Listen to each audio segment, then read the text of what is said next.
அப்பா புதுசா பண்ண போட போறோம் ஆட்டு பண்ணை. சரி, அதுக்கு பேசிக்கா என்ன தெரியணும், என்ன பண்ணலாம்? பேசிக்காக எடுத்தோடனே பெரிய லெவலில் பண்ணக்கூடாது. குறைஞ்சது ஒரு 25 ஆடு வாங்கணும். 25 ஆடு வாங்கி அது வாங்கும்போது நல்ல தெளிவான ஆடை குட்டியாக பார்த்து 3 to 4 மாத குட்டி வாங்கணும். குட்டியினுடைய வெயிட் வாங்கும்போது எவ்வளோ இருக்கணும்னா 15 to 16 கிலோ இருக்கணும். 15 கீழே இருக்கவே கூடாது. அது வாங்கும்போது தெளிவாக வாங்கி அதை கொண்டாந்து பண்ணையில் விட்டு முதல்ல தடுப்பூசி போடணும். அடுத்தது குடல் புழு மருந்து ஊற்றணும். அடுத்தது பிபிஆர்னு ஒரு இன்ஜெக்ஷன் இருக்குது, அது மெயினாக போட்டே ஆகணும். இதை போட்டுட்டு நார்மலாக தீனி கொடுக்கணும். பொட்டு கொடுக்கலாம், அவரை பொட்டு, கொள்ளு பொட்டு, துவரம் பொட்டு, இந்த மாதிரி பொட்டு ஐட்டம் கொடுக்கணும்.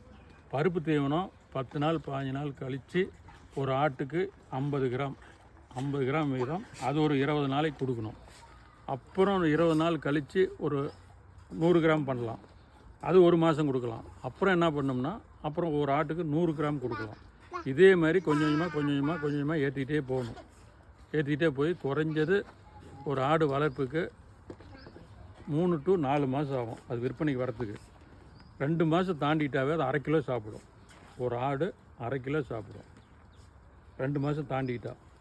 திருப்பி இன்னும் கொஞ்சம் 3 மாதம் ஆனால் 750-800 கிராம் வரைக்கும் போகும். அது அப்படி கொடுத்துட்டு இருக்கணும். இடையில சைலேஜ் கொடுக்கலாம். நம்ம தோட்டத்தில் சோளத்தட்டு இருந்தால் காய வச்ச தட்டு, பச்சை தட்டு இல்லை, காய வச்ச தட்டு கொடுக்கலாம். பச்சை தட்டும் ஒரு சிலர் போடுறாங்க, இருந்தாலும் பச்சை தட்டு வயிறு தான் நம்பும், வெயிட் வராது. சோளத்தட்டு போட்டால் வரத்தட்டு போட்டால் நல்லாயிருக்கும் குட்டி. இந்த மாதிரி பண்ணணும்.